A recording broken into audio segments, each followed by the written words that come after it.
અવાજ જોઈને જ ખબર પડી જતી હશે કે આ આપણા શક્કરપારા એટલે કે જે આપણે ખારા શક્કરપારા નમકપારા બનાવીએ છીએ ને તે એકદમ ક્રિસ્પી અને ક્રન્ચી બની આવે છે.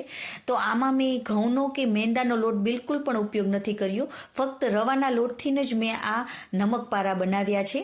તો મેં અહીંયા મારે બારીક રવો છે, જો તમારે મોટો રવો હોય કે ઝીણો રવો હોય તો પણ આપણે તેને એકવાર પીસી જ લેવાનો. તો 2 કપ જેટલો મેં અહીંયા રવો લઈ લીધો છે, તો તેને આપણે પીસી લેવાનો છે. આપણે લીસો લોટ થાય ને તેવો લોટ નહીં થાય, થોડો તમે હાથમાં લેશો ને તો આવો દરદરો લાગશે તમને, એવો લોટ આ પીસાશે, કારણ કે રવાનો લોટ એકદમ લીસો નહીં થાય. તો આપણે આવી રીતે પીસી લેવાનું છે. હવે થોડી વાર તેને સાઈડમાં રાખી દઈશું. એક આપણે પેન લઈ લેવાની છે, કઢાઈ લઈ લેવાની છે. તેમાં મેં 3 મોટી ચમચી ભરીને તેલને ગરમ કરી લીધું છે. તેમાં 1 નાની ચમચી જેટલું આખું જીરું, અજમો નાખવાનો છે. 2 મોટી ચમચી સફેદ તલ આવે છે તે નાખીશું. 2 મોટી ચમચી જેટલું મેં અહીંયા કસૂરી મેથી નાખી છે.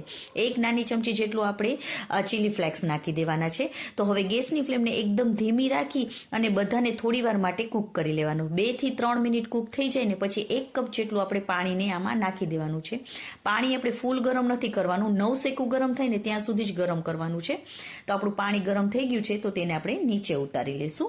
હવે આપણે આ જે લોટ કરેલો છે ને રવાનો તે લઈ લેશું. તેમાં 2 મોટી ચમચી ભરીને ચણાનો લોટ નાખવાનો છે, તેનાથી તેનું ટેસ્ટ એકદમ સરસ આવશે. જરૂર મુજબ આપણે મીઠું નાખી દેવાનું છે. બધાને આપણે પહેલા મિક્સ કરી લેવાનું છે. હવે જે આપણે પાણી તૈયાર કરેલું છે ને તેને થોડું થોડું નાખતા જશું અને આપણે આનો રવાનો લોટ બાંધી લેવાનો છે. આપણે આ લોટ કઠણ નહીં બાંધીએ, થોડો ઢીલો રાખીશું, કારણ કે જેમ જેમ રવો પડ્યો રહેશે ને આમના તેમ લોટ આપણો થોડો કઠણ થઈ જશે, માટે થોડો આપણે ઢીલો બાંધવાનો છે. તો આટલો ઢીલો બાંધવાનો. હવે તેને આપણે 10 થી 15 મિનિટ માટે ઢાંકીને રાખી દઈશું. જેમ જેમ રવો પડ્યો રહેશે ને તેમ તેમ એ ફૂલશે અને એકદમ કઠણ લોટ આપણો થઈ જશે. જેમ કે આપણે શક્કરપારામાં ફરસીપુરીમાં જેવો લોટ બાંધીએ ને તેવો થઈ જશે. મેં અહીંયા 15 મિનિટ રાખેલો હતો. તો હવે એકવાર આપણે તેને મસળી લેવાનું છે. હવે આપણે શક્કરપારા બનાવવાના છે, એટલે કે નમકપારા બનાવવાના છે. તો આપણે મોટો લુવો જ લઈ લેશું અને તેને આપણે ગોયણું કરી લેશું અને તેને આપણે હવે મોટી રોટલી વણી લેવાની છે. આ રોટલીને આપણે બહુ જાડી પણ નહીં અને બહુ પતલી પણ નહીં તેવી વણવાની છે. તો આપણે મોટી રોટલી વણી લેશું અને ફટાફટ આ તમારા શક્કરપારા બનીને એટલે કે નમકપારા બનીને તૈયાર થઈ જશે. તો જો આપણે આટલી જાડી રોટલી રાખવાની છે. હવે તમારે જેવો પણ શેપ આપવો હોય ને તેવો શેપમાં આપણે કટ કરી લેવાના છે.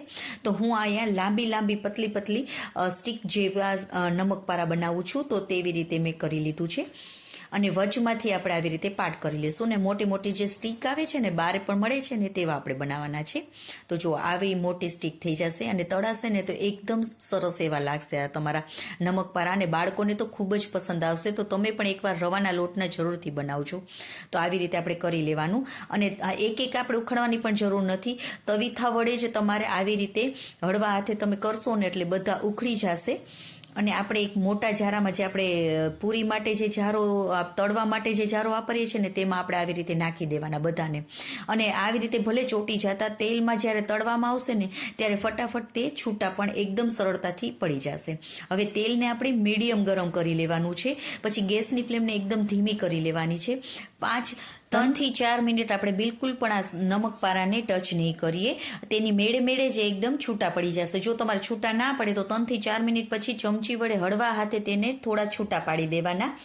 અને છૂટા પડી જાય પછી આપણે તેને ચમચી વડે આવી રીતે આગળ પાછળ કરતા જશું અને ગોલ્ડન કલર આવે ને ત્યાં સુધી આપણે તેને તળાવા દેવાના છે. પણ ગેસની ફ્લેમને આપણે મીડિયમ ટુ લો જ રાખશું, તો જ તમારા નમકપારા એકદમ ક્રિસ્પી અને ક્રન્ચી બનશે. હવે જ્યાં સુધી તે તળાય છે ત્યાં સુધી આપણે બીજા લુવાનું પણ આવી રીતે નમકપારા બનાવીને વણીને તૈયાર કરી લેવાના છે. તો જુઓ એકદમ સરસ એવો આપણા ગોલ્ડન કલર આવી ગયો છે. તો આપણા નમકપારા તૈયાર થઈ ગયા છે. તો તેને આપણે હવે કાઢી લેશું. જો તમને ખબર જ પડી જતી હશે, એમનેમ જ તે એકદમ ક્રન્ચી એવા અવાજ પણ આવે છે. તો આપણા તૈયાર થઈ ગયા છે. તળાશે ત્યાં જ તમારા આ ક્રન્ચી એવા તૈયાર થઈ જશે. તો તમે પણ જરૂરથી ટ્રાય કરજો. બાળકોને તો ખૂબ જ પસંદ આવવાના છે અને બાળકોને તમે લંચ બોક્સમાં પણ આપી શકો છો. અને આ મહિનાઓ સુધી તમે એરટાઇટ કન્ટેનરમાં રાખશો ને તો ખરાબ પણ નહીં થાય અને તમે તેને સ્ટોર પણ કરી શકો છો. અને હા, જો તમને મારી રેસીપી ગમી હોય તો પ્લીઝ લાઇક કરજો અને મારી ચેનલમાં નવા હોય તો સબસ્ક્રાઈબ પણ કરજો. અને તમને આ મારી રેસીપી કેવી લાગી તે કમેન્ટ કરીને પણ કહેજો. અને આવી જ નવી રેસીપીઓ સાથે આપણે ફરી મળીશું. ત્યાં સુધી બાય બાય. જય માતાજી.